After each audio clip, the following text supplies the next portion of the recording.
we was under constant fire, and I heard the bullets that whizzed past my head like you wouldn't believe. And I don't know what you call me, scared,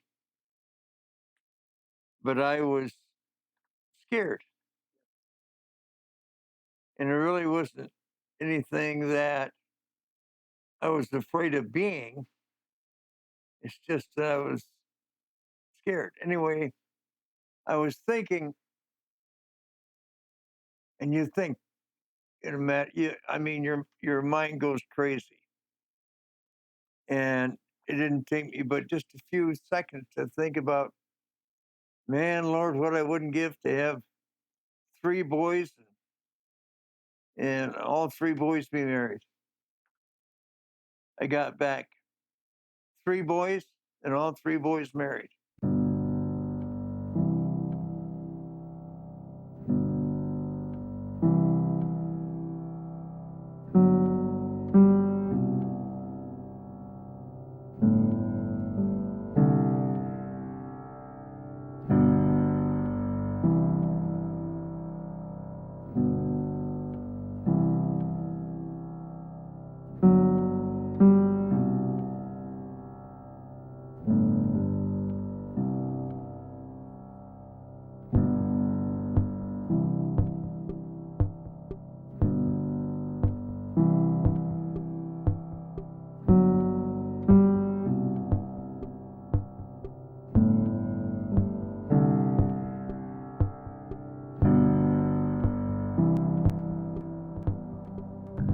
Should be. There, I get the sharp as attack. Yeah.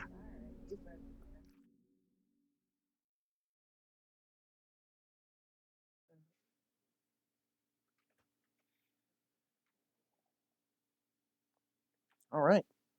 What were you doing leading up to being?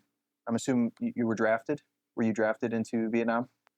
No, I joined, and so did my brother. He joined into the Navy. But the interesting fact about that is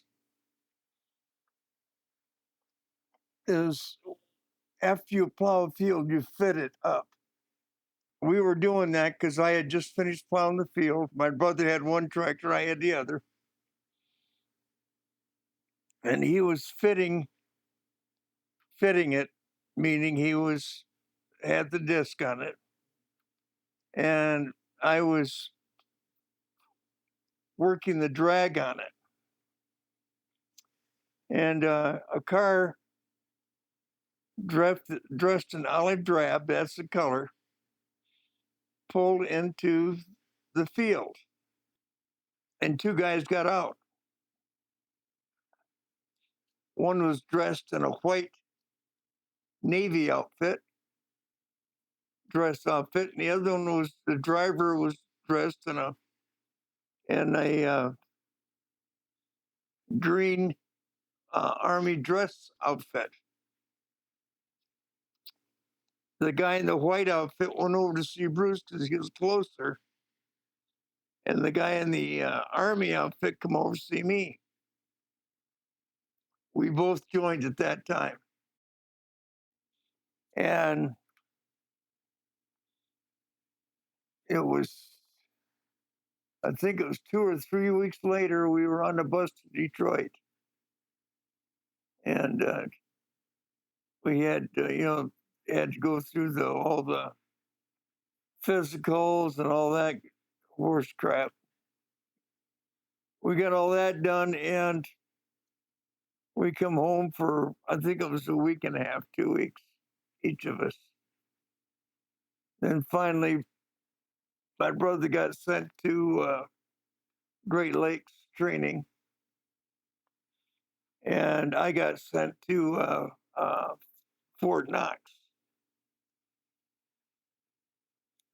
And mine was what you call expedited training, and Bruce's went through the pipeline as regular Navy. My basic training was for 8 weeks. It's supposed to be 16 weeks. And that was expedited.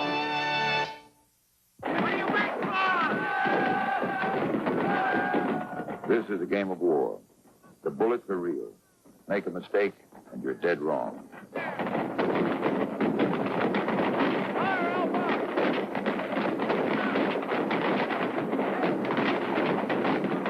The Army calls it basic training. It is, in fact, a time of trial, a time to separate the men from the boys.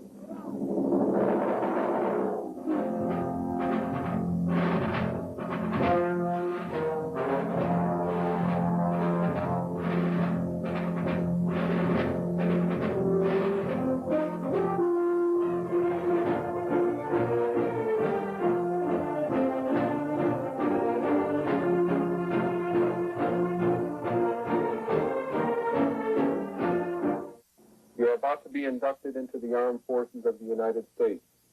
You will take one step forward as your name is called, and such step will constitute your... The average age is 23. The youngest is 19. They come from city and farm, slum and mansion. And almost to a man, they would rather be somewhere else. Yet they are here.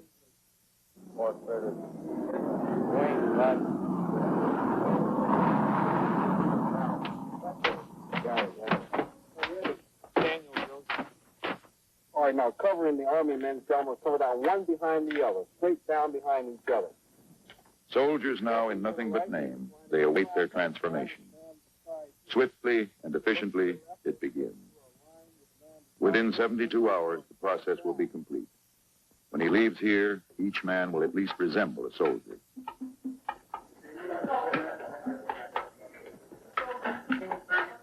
He will be clothed and tested and interviewed. Each man's personal history will be recorded, his hobbies classified, his educational level determined. He will be reduced to a number, then elevated to a name.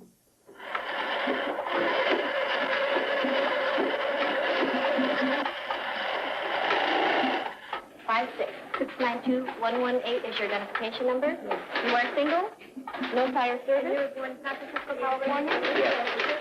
Part of each man's basic issue is a quarter of a pound of paper, his 201 personal records file. The last entry at the reception station is made here, at classification and assignment. In terms of business management, the Army is a paradox. First, it hires a man, then it finds out what he is best qualified to do. When did you learn that you were going to Vietnam? How did you feel about that? I knew when we first went in. Oh, you did? Yeah, and it was told to me that yeah, you were going in, and you'd be going to Vietnam. For all fairness, that's why I went in. And but I went there for 8 weeks, and then I went to helicopter training school, and that was abbreviated. I took a test. And it was my aptitude in mechanical was right at the very top list, and I'd take use because my dad honkered me into working on tractors, cars. I still find myself looking at different cars and go, what in the hell are they thinking of? Uh, if it goes up and down and round, why, I can kind of figure it out now. Eric is the same way. He is. Yeah. So your day-to-day life, you after basic and your aviation mechanic training. So you moved from, you said Fort Knox over to Fort Hood, right? Yeah, which I never really seen the inside of. No. Um, and I 4 weeks in Panama, never did do a lot down there except fight mosquitoes. I got my PO orders or my overseas orders in San Francisco. And I stayed there for about a week before they flew us over to Guam, and then from Guam to Vietnam. But yeah, got to Guam and did a lot of drinking, and then from there to Vietnam. So what was your day-to-day like then in Vietnam or in Guam? Well, what you do, you'd get up in the morning, and the first thing you do is calisthenics, very first thing, and then you'd run for half mile, nothing extremely strenuous. You'd come back and shower and clean up, then go to breakfast. And breakfast was, after that, was pretty good, really. They had eggs flown in. We had either sausage or bacon or both, potatoes. They didn't hinge on anything at all. I mean, it was the most and the best. From there, we went to field training. More, I would say, more basic training stuff, but it wasn't. It was a lot easier. We went to our M14s. We got to be pretty good. I made expert shot before we was even through basic training. I shot expert. Did you create any friends while serving, while you were over there, or like any lasting memories or relationships with? Yeah, I had two friends. Uh, one name. Oh, I'm trying to think of his name. Isn't that something? I've had a real hard time with my memory about Vietnam. Really hard time. It's Chavez Chavez. was his name, and his dad was a colonel in the Nicaraguan army, and he was in a jeep. His dad was in a jeep and shot and killed,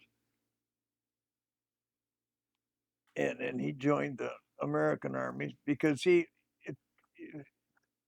if he joined the American army and made it through alive, like a lot of guys didn't, he'd be a registered, certified American.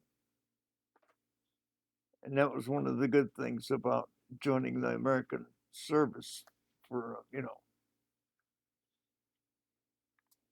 Did he make it out? Did Chavez make it out? no, we never did. Were you still in at the time? Were you still over in Vietnam when that happened? or- Yeah. He trained under me as a door gunner. And then from there, he went to crew chief. He was a good man. Is that the one that you're looking at, that upper right there? God, how'd you ever get these? My goodness. Right here. Let's have this. His mama son took care of his clothes.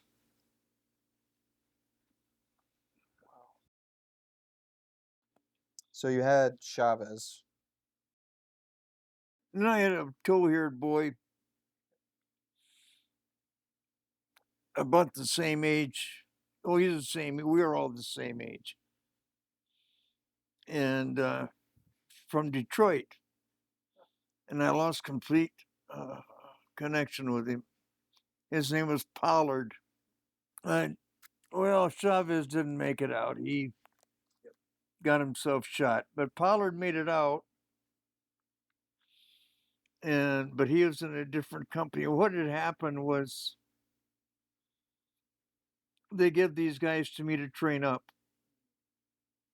and to get ready for what was going to happen to them. And so I didn't have any friends to speak of, because they were all shipped out to different companies. And half the time I didn't know what happened to them. Hopefully they did okay. They did fine. They'd even give them to me to teach weaponry with them. Because after all, I was an expert in bullshit. But I did shoot expert, but as far as being an expert, no. Yeah. And expert in BS, yep. And but they were, some of them I clung to a little bit, like Pollard and Chavez. They were good people. And Chavez was too good to die. He shouldn't have been killed. But his dad was, like it says, the colonel in the Nicaraguan army, and he was in his Jeep and some expert sharpshooter killed him. Just plop, and there he was, just dead. But then I made clearance for him to get the hell out of there and go home, and he never made it. To go home for his dad's funeral. Other than that, that's the only reckoning that I had. Somewhere in there's a picture of a kid that I made crew chief, and he didn't like me, and I didn't care much for him, but I made him crew chief because he had what it took. And I never thought of him till here a couple weeks ago. He was a little asshole, and he would, if he had the chance, he'd sink a knife in your back. I mean, he was nasty. And I thought to myself, like I thought back then, well, he's just the guy who's going to make it. And I think he did. Did you have a time where you thought you weren't going to make it? Or was that a constant Oh, feeling all the time. all the time?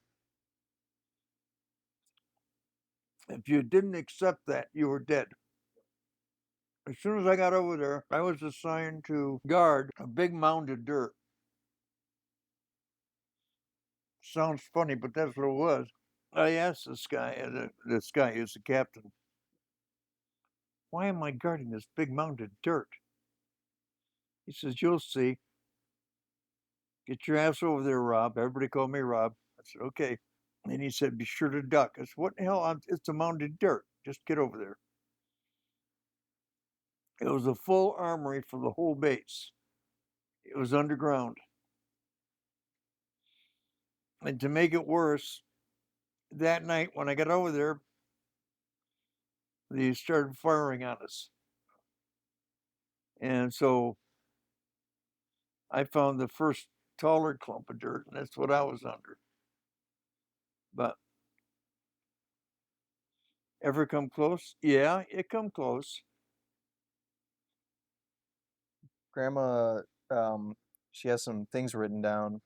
There's one about how you thought your barracks were getting bombarded by mortars, but instead it was two people playing with a hand grenade. Yeah, so they were playing football with it. And it killed two of them. They were close enough together to kill both of them. Upstairs in the brand new barracks. Brand new. It made my ears ring. I was downstairs. I was doing a weapons inspection. And it's a wonder that I was downstairs. I could have been upstairs as well as downstairs. I was downstairs. I never thought about that until just now. It killed both of them, and it injured probably 15 people, because those are probably that long and probably that big around. Yeah. Almost the size of a football. And boom.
So you went on patrols. Okay, what I was doing was let me get the name. I'll come back to the name. Yeah. Anyway, this leading colonel, because I was doing the training and so forth, I was picked out as a person that would accompany this colonel going to different uh, landing spots to different companies. He was very famous and known by a lot of people, except me, of course. Of course. And so he kind of got a liking to me, and off we went. I was his crew chief, and he was a colonel, and he had a major flying right seat. He liked to fly left seat. So he was qualified to fly single rotor engine aircraft. And we flew quite a few hours together. And good man. Anyway, I never told your grandmother, but I did in pieces. We went to a specified landing area, and it was under fire, of course. Wouldn't have it any other way. It was under fire, and I heard the shells hitting the aircraft, our tail rotor in back of us. Ping, ping, ping, ping, ping, ping. And so I figured, well, God, there goes a night and a half the next day fixing the tail rotor up. But never hit the tail rotor or any drive system that we had for the tail rotor, so I was okay. Anyway, it was heavy enough fire, so I started thinking about what the hell am I going to do? I got my machine gun and my M60 machine gun in my right hand and a 30 caliber and my M14 in my other hand. So I dropped those to the dirt and I expended my M60. If I'm not mistaken, I think I got him. There's so much fire there. It's no wonder anything lived. And because of Colonel, damn, what's his name? Anyway, we was under constant fire, and I heard the bullets that whizzed past my head like you wouldn't believe. And ching, ching, ching, swing. And I don't know what you call me, scared, but I was scared. And it really wasn't anything that I was afraid of being. It's just that I was scared. Anyway, I was thinking, and you think, your mind goes crazy. And it didn't take me but just a few seconds to think about, man, Lord, what I wouldn't give to have 3 boys and all 3 boys be married. I got back 3 boys and all 3 boys married. Was there any other time besides then where you were put in a position to take a life while you were there? Yes, we was flying over a little village, and I don't know the name of it. Don't make me try to think of it because I don't know it. And we took on some fire. Well, I didn't think of it. What the hell? We were up there, 1,200 foot. Who the hell's going to fire on us and hit us? Nobody. But this one time it went pling. Well, yeah, then they were meaning business. So the pilot, who was a second lieutenant, he was fresh out of school, pretty good pilot. And he thought to himself, the hell with this noise. Damned if you didn't drop altitude and come in on a fire run. You dumb shit. What are you thinking of? And I said that right over the intercom, right over the, I said, dumb shit, what are you thinking of? Don't worry, Robbie, we got this. I'm counting on your side. Of course you are. So, and we took on a bunch of fire. He got shot and killed him, which by all accounts, the way he was acting, he was in for it anyway, either on my run or somebody else's. And so me and the co-pilot and the gunner went back. Gunner was shot too, but I can't remember how badly he was shot. Anyway, the co-pilot got out of the seat. He was a warrant officer. And he said, holy mackerel. He says, are you all right? I says, well, yeah. Are you okay? He said, I think so. Yeah, I'm okay. You want to call somebody? What do you mean call somebody? He says, well, you're bleeding. I says, yeah, man. What do you mean bleeding? Took out that molar right there, went across my mouth, took out the other molar, and was still in my mouth. You were shot Yeah, in the face? yeah. And so, but my mouth was open and like it usually was over there. And that's what he was griping about. He couldn't believe it. That's some luck. That was all luck. It was all luck. Made you look awesome, though, I'm sure, spitting out that bullet, huh? Yeah.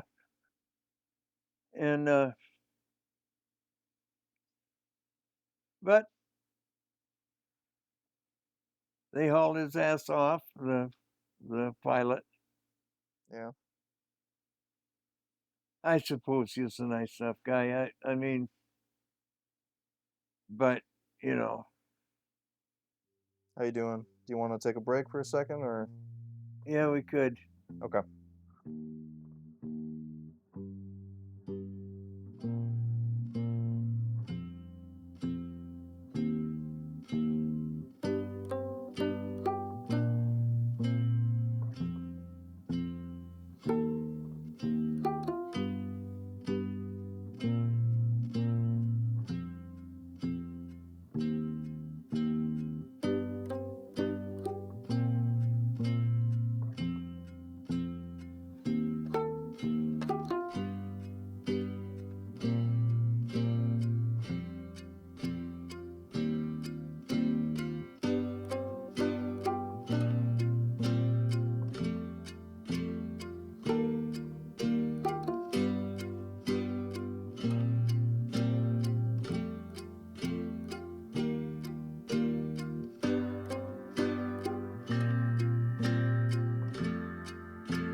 the hardest part was being pinned down and shot at, and it smelled shitty. It was terrible. Uh, Everything smelled like burned rice and burned feces. If you do it together, that's what Grandma's supper smelled like. No, if you do it together, it's an unimaginable smell. It took me a long time to get used to eating rice again, and I can eat it if it's white rice. Yeah. Brown rice, it doesn't cut it. No. They used to churn that and make it into a starch.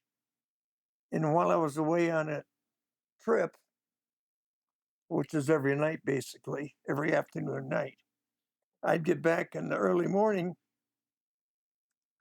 and my clean outfits would be hung on a locker that was in my where I was staying, my billets. Yeah.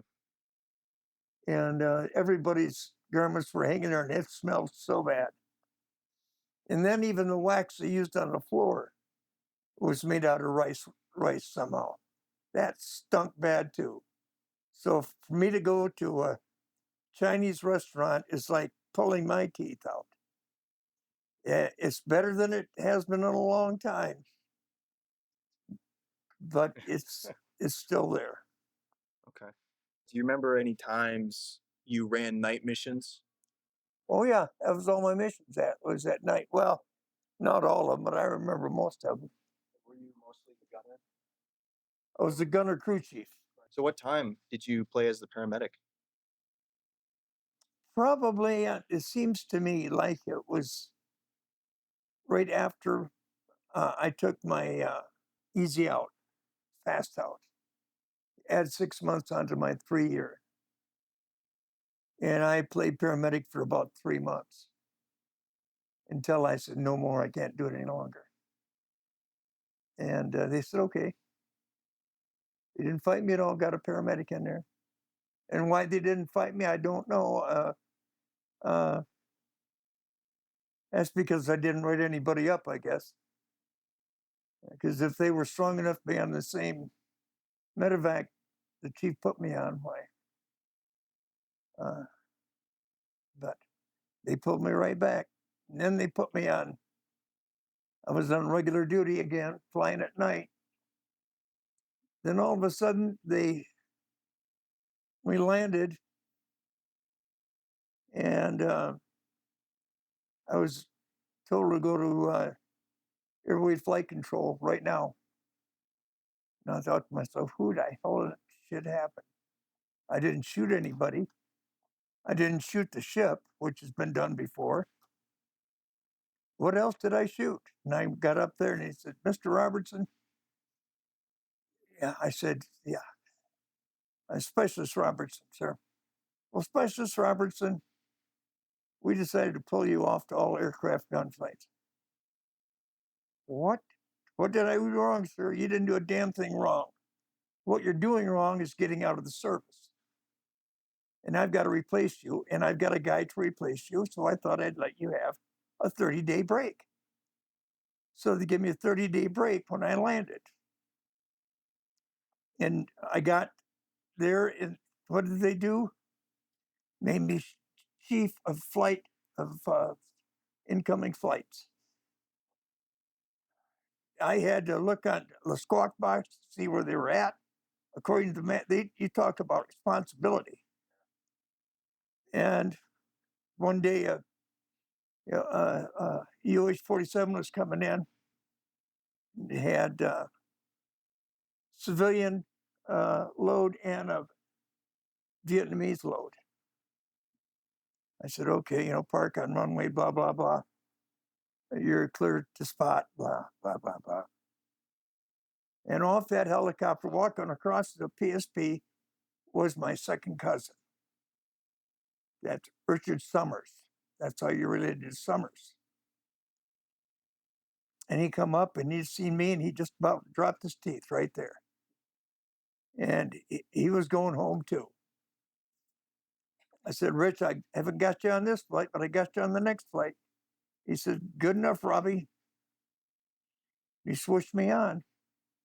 That was the last flight that I was on. Didn't know it. The last time I was ordered left.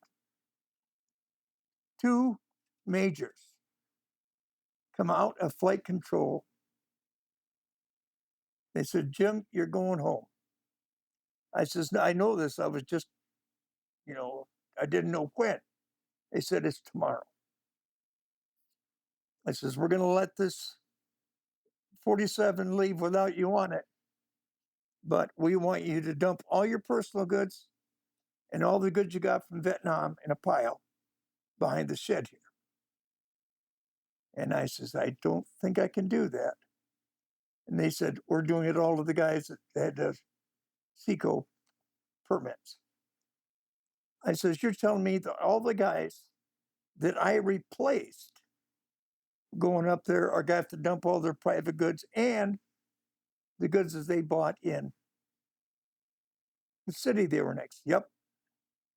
They've already dumped theirs and burned it. You're going to burn yours next. I said, well, what in the hell am I going to wear for clothes? We got a set of clothes for you that you can wear. Well, when is all this supposed to? We're going to do this right now. Well, I don't want it. And they interrupted me. Says, there is a right now, and it's right now. So I went back out behind the barn, you might say, in between two barracks, where there was a burn rubbish burner. And they said, by the time you get all your clothes off, we'll have new clothing in. And I just started peeling clothes off, and they were right. By the time I got down to the T-shirt, there were new clothing sitting right there. And I thought, the T-shirt, I got my pants on, everything, and they says, you forgot your T-shirt. And so, and I don't know what they were looking for. They were looking for something. And that, come to find out, that was a big drug highway from North Vietnam down. So they were clearing me for flight. And I expected to see a whole bunch of Army guys cleared for flight in the same clothes I was on. There weren't. There were not. But I was cleared anyway, and the hell with it. They had the camera I bought and the projector, which is a real neat projector. $180 projector. So, but that's the way it was.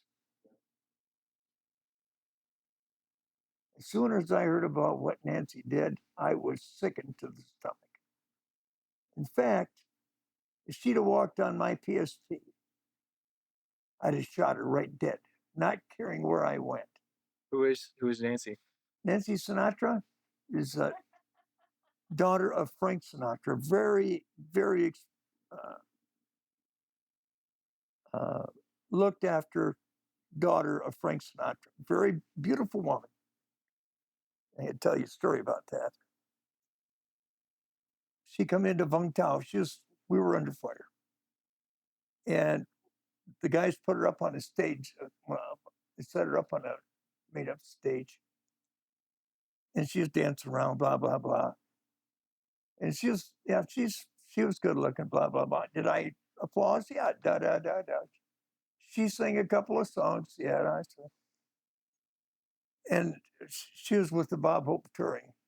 It seemed like the next morning or the next evening, I heard about her sitting on a cannon in North Vietnam. And what does she do? What is she doing? She's sitting on a cannon, you idiot. Yeah, I see that. Well, where is she at, you idiot? She's in North Vietnam. I would have shot that bitch. If she'd have come down to South Vietnam, I'd have made her die with 1,000 toothpicks. No questions. The amount of guys we had already expended trying to win that war, and she goes up there and sits on a North Vietnamese cannon. Oh, I wouldn't have had a problem at all killing her right there in front of everybody and making sure they see me. And I'm sure that most of most of the guys that were on that tour would have said the same thing. But not for Elvis. No, Elvis was a good guy. Elvis was great. The only problem we had with Elvis, he refused a haircut. Oh yeah. But then he finally let it grow out. He was all right. I never seen him on tour though. No. Well, you never seen him on tour, but you met him. Yeah. You met Elvis.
Okay, continuing on with our interview with the Robertsons. We got Jim and Julie together.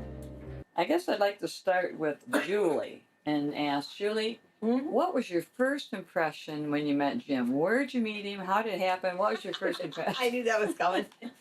Well, we were at the Alpine Bar in Charlotte, and Alpine. we were both with different people.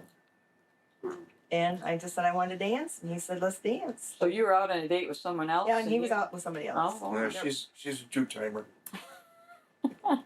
so you went and asked him to dance? No, I just said I want to dance, and he said, okay. And he says, I don't dance, but he got up and danced. Mm.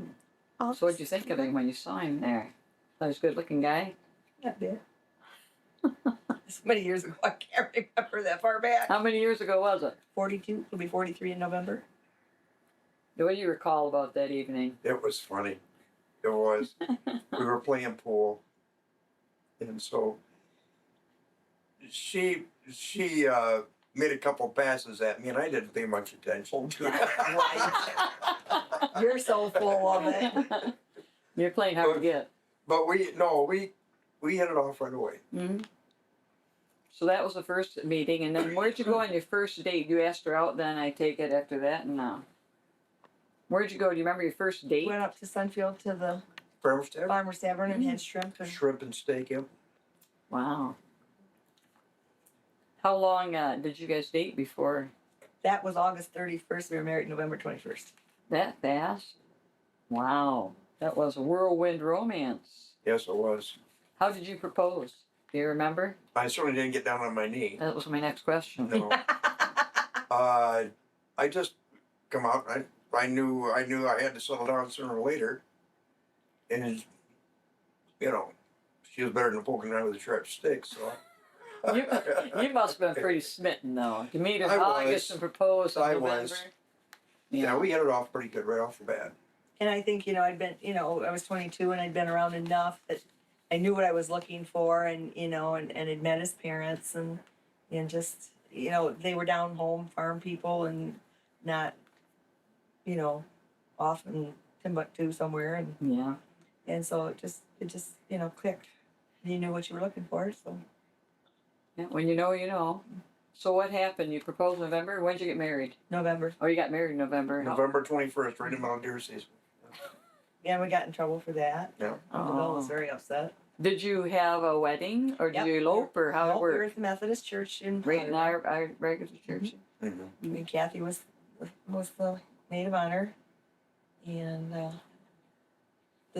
when I was in Grand Rapids in X-ray school, I told you I was in the choir, Mm-hmm. and the girl that was a beautiful soprano girl there worked part time in a gift shop, and I used to babysit for her, and so her little girl Elizabeth Sharp was my little flower girl, and then Judy sang at my wedding. What'd she sing? Faith, Hope, and Love. The greatest of these is love, and it was really high. I've got it on tape somewhere. Yeah, but it was a real high pitched and did a beautiful job. Who was the pastor at that time that married you? Ewells, Okay, Pastor Reverend Ewells. Richard Ewells. Yeah. Yep. Mm-hmm. He married us. He married Jim's dad and married Jim's sister and baptized Jimmy. Okay. So you started your married life off together here in Potterville. We lived in Mulligan out there and Dow Granger. Ranger Road and Mhm. Dow. We're down out there at Little Venice. Okay. Was this after you were home from the service, Mhm. Jim? Oh, yeah. Okay. So You were working at Douglas Steel. you were at Douglas Steel. Yeah, I was the heavy equipment operator. Okay. I don't think I got that part in your interview. I forgot all about it. Forgot about it. We talked, you had some different careers. Yeah, I've been a lot. That's why he's got the gash in his head. He was walking into a one-way sign at Douglas I Steel, was walking on the ground. I get a one-way sign going the wrong way. going the wrong way on my feet. And secretary she was so upset. She wanted to call the ambulance. Ah, I think I just called you, didn't I? Or didn't I? Yeah, I came out and you had blood all over. oh boy. I was kind of laughing because I knew heads leaked really bad anyway. Everybody go, oh my God, he's gonna die. He's gonna die. What were those first few years of marriage like? They were hanging out. Well, it was quite an adjustment. You'd only known each other a few months. We had the upstairs of the house, like I said, and we remodeled it into a 2-bedroom apartment. And I got to tell her about Jeanette. just your mother was sick, had to have a hip replaced. Mm-hmm. Oh, Jeannie died about 4 months after we were married. that It's was his your sister. Mhm. Yeah. And then your dad got cancer within that next year. We thought it was a gallbladder. They opened him Oh, up, closed wow. him right up. Mm-hmm. So So it really was a rough. he never, years. he never got to see any of the grandkids. Oh. I was pregnant. He knew that, but he died in Mhm. August, and Jimmy was born in December. So, but he did. Jim's dad got the biggest bang. He had a garden, and I've never used a pitchfork before to dig potatoes, and his Mm. dad got the biggest bang out of me because I was having so much fun digging those stupid potatoes. And, oh, look what I found! Look how many I got! Oh my god! And he just laughed. He just thought that was just so funny. But it was basically driving all the way to Lansing to St. Lawrence to work, and him to Douglas Steel, and coming back, and didn't have any much money in those days, and he got a deer that first year, and if we hadn't had that, we wouldn't have much meat and Wow. stuff that very first year. Yeah. And then the house was in his folks' name. Their well went dry, but they were on Social Security and they couldn't get a loan for the. Mm. So we were forced to buy a house before we were ready to buy a house, so that put more strain Oh, on yeah. everything. But it all worked out in the end, and Mm.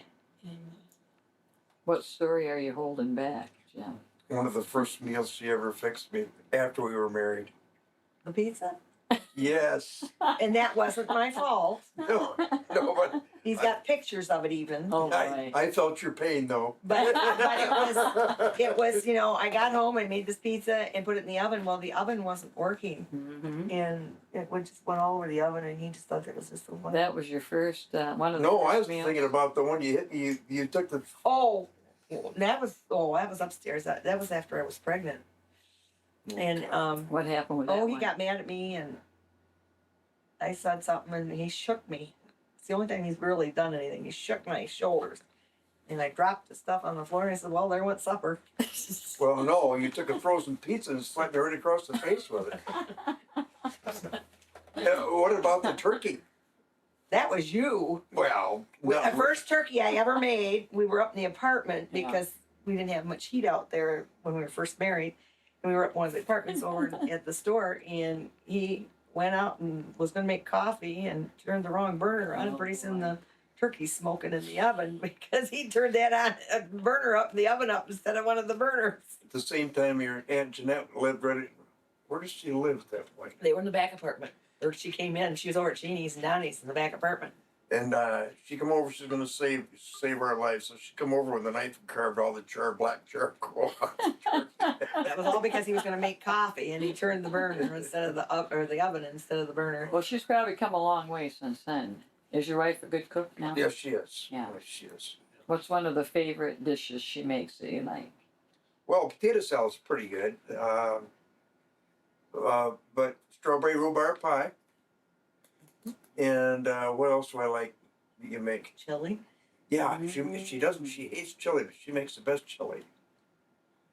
So. The yeah. strawberry rhubarb, was that your mom's recipe? You Yeah, mentioned well, that earlier. yes, that's where she kind of picked that up from, I think. Sounds like the better cracker cook Okay. that Grandma French gave me. What common interests do you guys share? Absolutely nothing. Did you do this whole interview? Did you get all these slams every question? Yes. Yeah. We're both kind of the same way. We don't like to get into big crowds if we don't Yeah. have to. You know, we make our appearances when we have to do to certain things, but it's not our cup of tea. But even when we're going to do something, he'll say, "I was just thinking that same thing." Oh, about it's incredible. the furniture or whether we're going to do Yeah. something or go somewhere or do whatever. You finish each other's sentences So, probably. all the huh? time. And EMS, we've both been in EMS for so Mhm. long. And, yeah. Yeah, Julie talked about that a little earlier. All the stuff you have done in EMT together. Mhm. It's been for family interest. And now he's in charge of the Model T, so Mm-hmm. he can work on that. But Mm. the differences are I can sit here and watch the Hallmark Channel, and he has to watch all this sci-fi stuff. Yeah, he likes the He's up there with the murders and the Yeah. ghosts and the whatever those things are. So you can enjoy two different rooms. Yeah, I sit down. I'll right, sit down. she's down here. I sit down here usually and watch Hallmark, and he's upstairs watching the other. What do you guys like to do for fun together? Go out to the movie once in a while, Yeah.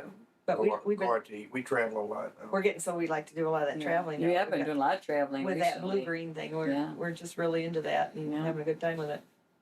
What's your idea of an enjoyable, relaxing night on the town? Dinner. It doesn't take much to satisfy us. we don't. I mean, we aren't for a whole night. Yeah. In other words, if Yeah. we're gonna go out to eat, we go out to eat. If we're gonna go to a movie, we go to a movie. But we don't. Yeah, We aren't. you have to stay out. We till don't do the midnight. whole too many hours. Where would you go for dinner if you're gonna go? Your favorite place to go together? Red Lobster. Yeah, Yeah, I was right, just the right. same thing. Yeah. Yeah, lobster. Yeah, I like them too. Julie, what's one thing your husband does that bugs you? Just one. Oh. Yeah, it's such a priority stuff. Smoking. Oh, okay. Yeah. After all these years, is there something that you still just love about your husband? What's the best thing about him? I always know where he's at. I always know what's going to go on. I mean, it's not. There's no guessing, Yeah. and we didn't start out with cell phones and everything else. But I always knew that he was going to be coming home, or if not, he was where he was or what he was doing, or. Very dependable, Mhm. trustworthy man. All right, Jim. What about you? What's one thing Julie does that bugs you? Nag about the smoking. Well, she does nag me about my smoking, Yeah, but I've grown to accept that. yeah. What really bugs me about her? What you call it when my sleeping? I don't snore. What was that? Oh, she's got a chipmunk snore. Chipmunk. That's what it was. I was a It chipmunk. just bugs me. So I can't get to sleep. It's terrible. I just- What do you do? Give her a little elbow? No, I don't do that. But she No. doesn't. She doesn't hesitate to give me an elbow. Oh, he makes more noise than But- the man of the moon. And Really? Now he told me he didn't snore.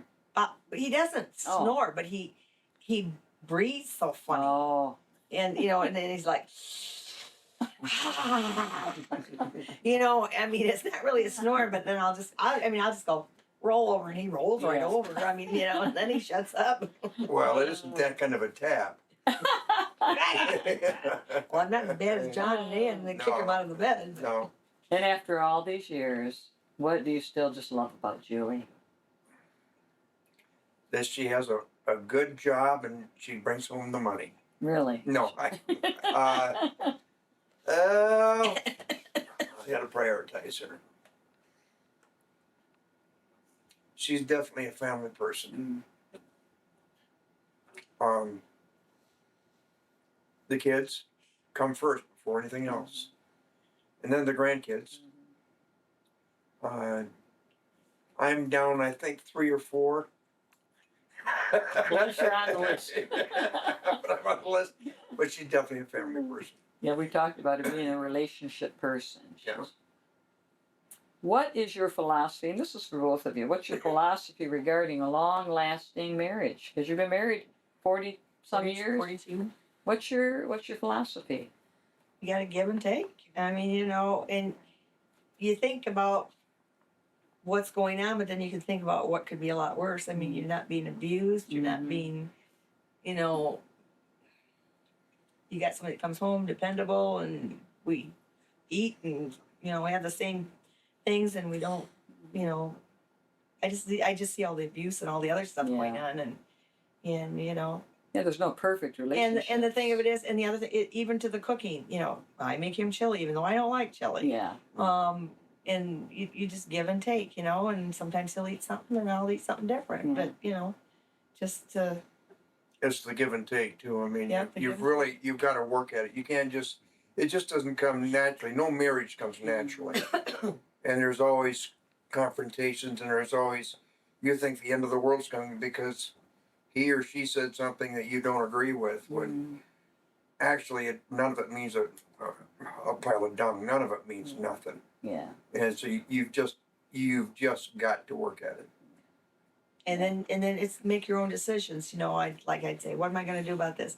And he'd say, it's up to you. And then, so I do the same thing. I'll say, Mm. what do you think about this? And it's your decision, Yeah. not mine. I can't. Yeah. She has to make a decision that's I can weigh both sides of it, but ultimately she's got to live with that decision. So she's got to make it. Mm. And you know, and I try not to butt my nose into what she's involved in at all. I'll help her what she's doing, and I'll defend her what she's doing. Mm. But I'm not going to sit there and tell her how to do it. But on the other hand, she tells me exactly what to do and how to do it. No, The only time I ever told him no was after he had a real rough time on the second round of school board. Yeah. And after all that, I said, That's if you enough. run for school board again, that's it. You know, I'm not putting up with that. Well, sounds like you guys are very supportive of each other, but also give each other space. have to. Yeah, and that's probably the only way to really make it work. God, tell her about your worst date ever. The worst date was that with you? Yeah. Or somebody else? It was after we were married, and I said, Oh. I said if this had been a first date, it probably would have been a last date. Oh, Oh, Because okay. we- Yeah. We had a. We were gonna go out to dinner first. I know. I was trying to think of the car Wasn't that it? we had. Yeah, but we had the station wagon, wasn't it? Or was it was that Oldsmobile? Oldsmobile that we bought from Mm. Jack Fox. So he was selling cars. But he was gonna take me to a nice restaurant. But I was going to take you to a nice restaurant. So, wine and diner. but we was going to go to a show first. is No, that- we went to Ryan's. It was going to be a restaurant where we thought we could have a nice drink and everything else, Yeah. and it ended up being like a Ryan Steakhouse. It was a buffet or Yeah, something. that didn't turn out very good. Yeah. That was on me. And then I said, well, we'll go to a movie. And a movie had just come out, was being advertised all over the place. And I said, well, Julie's kind of a religious person. We'll take her to this one. So we got in there, and then Mark, he said, Silence of the Lambs. Ah! He says, "Well, we're talking about lambs. It's got to be gentle." You thought it was a Yeah. religious movie? Yeah, Silence of the Lambs, right? And I mean, if I could have got out of there, there was too many people sitting on either side of me. I'd have been long gone. That was a scary movie. Yeah. Yeah. Well, cannibalistic. And so Oh. we got out of there. We didn't stay for the whole thing, did we? Yeah, we did, but it was an early show because we got out at 9 o'clock. It was still daylight out. It was the summertime. Barely daylight. And so we get over to the car, and the car wouldn't start. Dead battery. We had to call for a wrecker. We Oh, called for a yeah. record, and Jack Fox came and dropped everything he had, come out and towed us away. And I told him if that'd been a first date, that'd probably been the last one after all that. That's wild. Oh, Julie, without looking, what color are your husband's eyes? Kind of a hazel, brownish hazel. Okay. I don't know. They look different every time I look at them. How many children do you have? I'm the interviewer. I've got 3, Oh. but if you count all the grandchildren, Yes, let's Yeah. count them. okay, there's 8 grandchildren. Mm-hmm. I think because I count. Well, there'd be 9 with No. Amanda, wouldn't there? Oh yeah, if we had Amanda. Yep, you found Amanda. Yeah, so there would be 9. What? Tell me a little bit about your children. Tell me your boys' names. Well, James Charles, and for short we call him JC. Is he a junior? Mm-mm. No, No. he's not a junior. and He's James O. I'm James O. Okay. And so we done that on purpose. We didn't want to hang a junior on Yeah. anybody. Okay. So, and then Jeremy Joe, Joe short for Joseph, Okay. and of course, what's his face? Jacob Patrick, and of course Patrick is Rita's middle name, Yeah. Patricia. Oh, that's where that Patrick came from. Mhm. Did you stick with the Jays because you guys are both Jays? That was Yes, we kinda- did. That was nice. They did that. The only problem is that we spelled Jeremy wrong. I didn't. I know. I was in the hospital. I didn't know how to spell Jeremy. Yeah. So Well, it's just different spelling. yeah, it is. It is. The reason I was laughing when you said that, Kathy, is because when Jake broke his back Mhm. in camp and stuff, and they went to court, Yeah. we didn't want to sue. We just want to make sure they cover the Mhm. hospital bills, the helicopter ride, and everything. And that he had to go before the judge. And first thing the judge asked was something, and Jim turned around and looked at me, and then he asked his birth date, and Jim turned around and looked at me. And third question, the judge looked at him and he says, "Are you the mother?" "Yeah." "What? You might as well come up here too, because he doesn't seem to know all the answers." Tell me a little bit about your children, your boys. Tell me about Jim. What kind of guy is he? And all your boys are good boys, but tell me a little bit specifically about. Well, he started out as the easiest of them all. He was. I could fall asleep on the couch, and he'd be right there watching TV when I woke up. Yeah. I kept nagging him to clean his room, and he wouldn't clean his room, and so I took all the toys out of his room, every toy, put them in a garbage bag, put them in the closet. He sat in the middle of his bed for 3 days with not a toy in the place. So I gave him back to him, and then he's got so organized now he can tell if he'd been in his room and touched anything.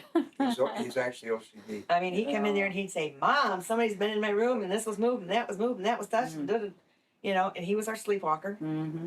Oh, Get up in the night, and the lights would come on, and you knew that he would have to go to the bathroom, and he didn't know where he was at. Yeah. The light would come on first. He'd pee in Jim's shoe or my boots. boots or My boots. I out would front put of- my boots on. out in front of the stove or wherever. But you knew where he was Wow. because the light would always come on Yeah. first, and well, he'd be up moving. But Huh. he was our sleepwalker. But he was the one that we almost lost when he was a baby. The fire? Yeah, the house burnt out there in Mulligan, and Mm. I was working, and Jim was home, and he'd forgot to feed the dog, and Jim was still up.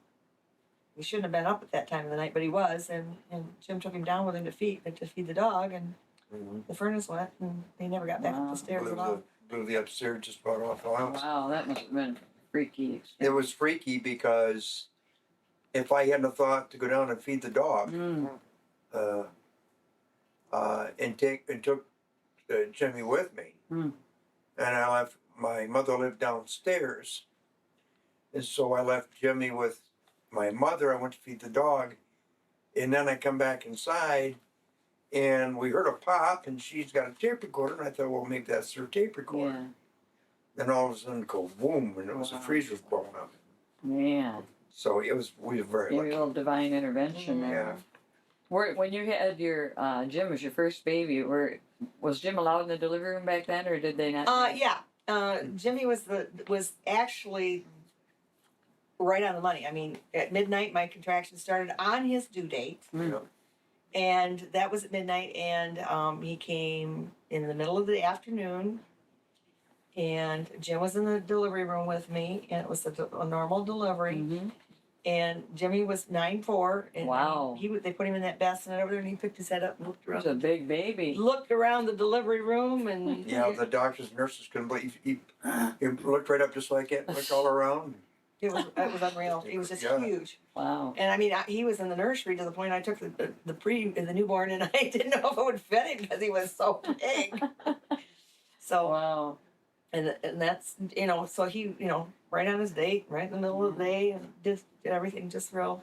Since then, he's really blossomed into quite an adult. He was the roughest one though when it came to his junior senior year. Yeah. He didn't want to. He was born in December, so he was a late starting in kindergarten, so he was the oldest in his class basically. Mm.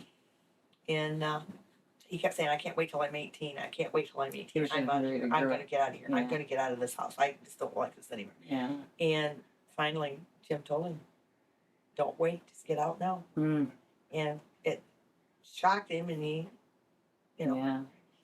so. But then he went on and he did real well. Yeah. He and Jeremy used to fight all the time. Oh yeah. Um, Oh, they were close in age, right? 2.5 years. Okay.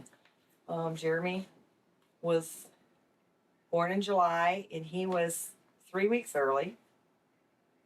And I mean, water broke at 1 o'clock or 12 o'clock at night, right in the middle of the night, on my folks' anniversary, of course. And so we took Jimmy out to Mom and went in, and Did you know you were having boys, or they didn't? they didn't do all the check stuff that back in? then. Okay. And we got to the hospital at 1 o'clock. I thought, man, they said the second was always easy. This is gonna be a piece of cake. Water broke, got in there, and everything stopped. Mm. And so they took me down and did an X-ray. They didn't have ultrasound back then. They did an X-ray, and he was crosswise. Oh man. And it looked like he was doing a dead man's float. His Hmm. feet and his hands were down. And the doctor came in and said, "We're going to have to do an emergency section, and there's a possibility he could be dead." Oh my. And all I could think of, Jim sitting out there in the waiting room by himself. So they did the section. They resuscitated him at birth. So So he wasn't breathing. we almost lost him then. Wow. And then I was in the recovery room, and I hemorrhaged. Of course, being medical, it says blood pressure 60/40, and I opened my eyes and I said, "What's the matter?" And she says, "Nothing now that you're talking to us." But they had to have a blood transfusion and all that Wow. good stuff. And That must have been frightening. so, but Jeremy is our little daredevil. Does he have a middle child syndrome, Jeremy? They got along really good until Jeremy went to school. Mm. I mean, and that's what I look with Lily and Lola. I mean, Jimmy cuddled him up and took him Yeah. everywhere and told him what he had to do. And once Jeremy went to school and figured he could do things on his own, I Yeah. mean, I would come home at night not knowing if they would have killed each other. So they had sort of a tough relationship growing up. Mhm. But Jeremy was always the one, that would take the pop bottles and make the bottle bombs and throw them out in the Grew backyard. up the edge more than once. Oh, And that kind of stuff. Or his bedroom was in here for a while, and he'd sneak out in the middle of the night, and all the boys would go. Bobby Harrington and They would go out the and West Boys. go down into the ditch and hide in the ditch and go knock on doors and all kinds of stuff. I mean, they were never any big trouble. Yeah. One night he was supposed to be spending the night with Bob Harrington, Mm. and at 1 o'clock in the morning he says, "Mom," I said, "What?" He woke me up. He said, "Police want to talk to you." Uh-oh. Well, 6 of those guys had been to the batting cages. There were 6 boys, and they were in Jeremy's car. Jeremy had sweats on, and he put his wallet in his sock because he didn't have any pockets in his sweats. And so the police had, for some reason, pulled him over and radioed the wrong number in, and it came in as a stolen car. Oh, boy. And they're there with bats and car. And they had bats in the back Ah. end because they'd been to the batting Yeah. cages. So police drew their guns on him, and so they come to the door to tell us why they had drawn their guns on him. Of course, we know the Eaton County deputies. In fact, I think one of them was Jim West, wasn't it? I don't No, it wasn't. No, he wouldn't have been on Oh. So we had 6 boys sitting in the living room Mm. calling Calling all the parents. 5 other sets of parents to come get their kids. I bet they were scared, weren't they? And No, the boys but were but I mean, it wasn't his fault. I mean, No. he hadn't done anything other than he was supposed to have been at the house, He and he wasn't wasn't where at the he was house. supposed But he would be Yeah. the kind that did that kind of stuff. But he also had the heart of gold. I mean, in his junior prom, he took this big girl. I don't know, her last name was Jones, that lived over here. Great big girl. Oh. Took her to the prom because she didn't have a date. Oh. He did that on purpose He's because she sensitive. didn't have. Yeah, he was sensitive that way. And even though they fought a lot, when Jim's mother was getting really bad, Kathy took Jeremy home Mm. for 6 months. And I mean, while Bolly was there, he knew that Yeah. grandma was going to be gone. Yeah. But he gave Kathy a rough time too. He disappeared a couple times and Yeah. gave him all kinds Wow. of trouble. But yet, he was always the loving one. But he wasn't the one that would express it. Yeah. I imagine there was never a dull moment with those Oh, boys. no. I mean, And they were involved in all kinds of the scouting and the and they both band, played basketball. They didn't. sports. They sat on the bench most of the time, and they were both in band. They both got the Sousa Awards, Yeah. as well as Jake too later Yeah. on.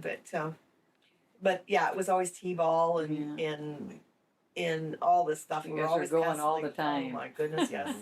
And and they did a lot of camping. They went to Rhodokawan and Wadaskoka. There's a picture there on there. Yeah. Weren't you into scouting too? Weren't you den mother and all No. that stuff or not? No. No, it's just No, I was Okay. in the Boy Scouts. I was the treasurer mm, and that kind of stuff because when the boys went into Scouts, there was no treasury at all, and so we started. And, they were spending money that they didn't have, and Yeah. so on. We kind of organized that a little bit, but anyway.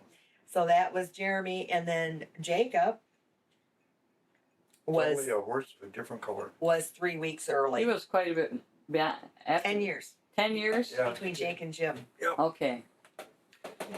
Was he kind of a surprise? He was. Were you- They'd taken me off of birth control because of my blood pressure, Oh, okay. and the other stuff wasn't So working. you weren't really planning to No, he add was our any more. oopser, and he knows that. But he So was I always he was like a lot like Alex. He was Mm. Mr.